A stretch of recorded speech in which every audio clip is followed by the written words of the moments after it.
Ei, quero deixar uma palavra para você da parte do Senhor neste dia de hoje, que Deus ele é com você. Deus tem visto as tuas lutas, Deus tem visto as suas aflições, Deus tem visto tudo que você tem falado com Ele, tem ouvido e tem visto o que você tem passado. Então não atemorize por causa do homem, não atemorize por causa de situações, não se atemorize por pessoas e o que possam fazer essas pessoas. Quando Deus está no negócio, irmãos, quando Deus está trabalhando, não há mal que possa perdurar, não há mal que possa prolongar em nossas vidas, porque operando o Senhor, quem impedirá? Deus, ele é um Deus longâmino, ele é longâmino tanto com aquele que é justo e tanto com aquele que é ímpio. O Senhor vai dando oportunidade para que o ímpio venha se arrepender.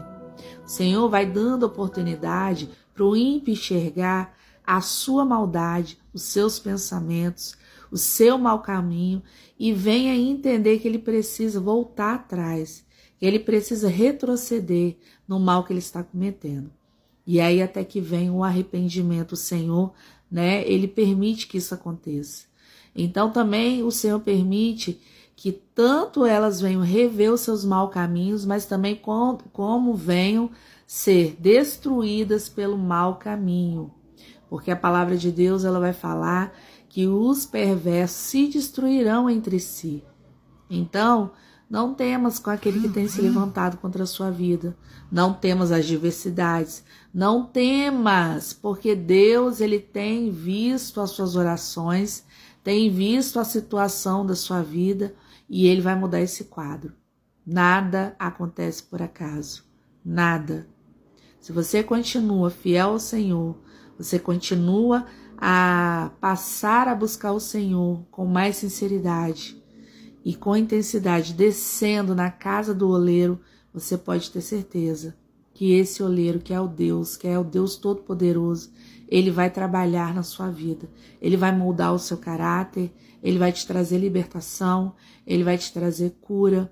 Às vezes você está passando por situações porque o Senhor está permitindo tudo isso, mas ao mesmo tempo ele fala, não temas, não temas porque eu sou contigo e eu sou o teu ajudador, Então, se a gente atentar para esta palavra, se atentar para o que o Senhor, os sinais que o Senhor está dando, nós vamos entender o quê? Que se eu estou andando num caminho que condiz com a palavra do Senhor, o Senhor ele vai me dar força, o Senhor ele vai me dar fortalecimento para prosseguir. Mas se eu ando, mesmo apregoando a palavra, falando as coisas do Senhor, e não estou praticando aquilo que verdadeiramente ele vem pedindo para a gente, para amar uns aos outros, como a nós mesmos, certamente que as coisas vão se dar de mal a pior. Então, acorde, irmãos. Acorde, porque o mundo espiritual é muito sério. Acorde para que nós não venhamos lutar em vão. Porque muitas das nossas lutas nós perdemos, porque nós lutamos com as nossas forças, nós não lutamos com a força do Senhor. E a força do Senhor está em Efésios 6:10, tomando o capacete da salvação, orando sem cessar, colocando o cinturão da verdade, revestindo da couraça da justiça, calçando os pés com o evangelho da paz. O evangelho do Senhor não é intriga, não é fofoca, não é mentira, não é engano. O evangelho do Senhor são boas notícias, são notícias de paz, são notícias de amor, são notícias de misericórdia, são notícias de salvação, são notícias de vida e vida com abundância e vida eterna para aquele que todo crê. E todo aquele que crê, que ouve essa palavra e reconhece que Jesus Cristo é o Filho de Deus e que é o único suficiente Senhor, Salvador das nossas vidas, e se nós formos batizados, nós seremos salvos pela fé. E muitos de hoje nós estamos contendendo contra nós mesmos. Quando nós levantamos coisas, falácias, e situações desagradáveis, a gente está lutando contra a gente mesmo e contra o próprio Deus. E quando a gente luta contra o próprio Deus, como o Saulo ali, né, quando ele estava a caminho de Damasco, ele foi derrubado do cavalo por Jesus Cristo. Jesus Cristo falou assim: Saulo, Saulo, por que tu me persegues? E Saulo fala: Senhor. Como que Saulo estava perseguindo Jesus Cristo? Estava perseguindo a própria igreja.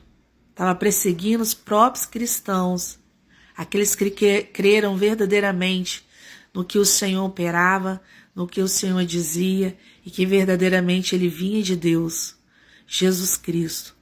Então Saulo estava perseguindo a igreja e estava com cartas para matar a igreja que estava falando de Jesus Cristo. Então hoje não é diferente também, contendemos nós entre irmãos, e isso não está certo, isso é algo maligno. A tal da fofoca, irmãos, é abominável aos olhos do Senhor. O Senhor fala isso em Salmos, né? O Senhor fala isso em outras partes da palavra, que os maldizentes, eles não entrarão no reino dos céus. Então cuidado com quem você se assenta. Cuidado aquilo que você ouve. Cuidado que aquilo que tem se propagado da vida de um irmão. Analise antes, pense antes de falar, porque é muito sério. Você está pondo em risco a sua própria chamada, você está pondo em risco a sua própria vida. Por que está pondo em risco a sua própria vida? Porque quando nós entramos em algo que é maligno, nós mesmos estamos nos matando espiritualmente. Romanos 1, o Senhor fala que aquele que ama mais a criatura e a criação, o Senhor, e deixa o Deus vivo, né, está no meio de idolatria, ele é entregue a sentimentos perversos. Romanos 1, vai lá e lê. Isso não vale só para uma classe de pessoas, não. Isso vale para todas as classes, porque a palavra ela é viva e eficaz. Ela se renova todos os dias. Então, quando o Senhor ele fala que ele entrega a sentimentos perversos, a paixões infames, e aí é só decair, a pessoa começa a decair. E Deus não quer isso pra gente. Quando o Senhor derrama um chamado, derrama dons sobre as nossas vidas, é para a edificação da igreja, é para que a igreja viva em unidade, não em desunião. O Senhor não colocou dons, o Senhor não abriu o nosso intelecto para a palavra, nos revelou a palavra para contendermos um contra o outro, mas sim para que nós trabalhamos em unidade e que sejamos verdadeiramente cristãos, aquele que ama de verdade, aquele que tem amor no coração. Não adianta você falar que ama por lábios e o coração está endurecido. E o coração endurecido afasta o Senhor. A Bíblia fala que nós temos que nos santificar e viver em paz para que nós possamos ver a Deus, senão nós não vamos ver a Deus, sem a qual nós não veremos a Deus, em Hebreus fala. Então, precisamos, irmãos, colocar a nossa consciência no lugar, colocarmos a nossa vida em ordem, para que nós não venhamos desagradar e entristecer o Espírito Santo de Deus, porque a dor que o Espírito Santo de Deus faz a gente sentir na nossa alma é terrível. E quando nós não sentimos mais que o Espírito Santo está gemendo com gemidos inexprimíveis em nós, nós estamos anestesiados pela idolatria, pelo pecado, pela mentira e pelo engano. E o Senhor hoje te chama, acorda tu que dormes, desperta tu que dormes, porque eu te esclarecerei, Jesus Cristo fala. Então deixa Deus trabalhar na sua vida, deixa Jesus verdadeiramente ser o seu Senhor. Tomai o fardo dele que é leve, manso e humilde de coração, porque assim você verá a Deus por completo e verá que como o adversário trabalha para que os cristãos contendem um contra o outro e que eles não venham receber a bênção do Senhor e venham ser dispersos. A Bíblia fala, fere-se o pastor dispersa-se as ovelhas. Então, em nome de Jesus, esse é o recado que eu tenho para a igreja hoje. Vamos ser mais unidos na presença do Senhor e não temos o que o homem pode fazer. Amém? Que Deus possa te abençoar em nome de Jesus.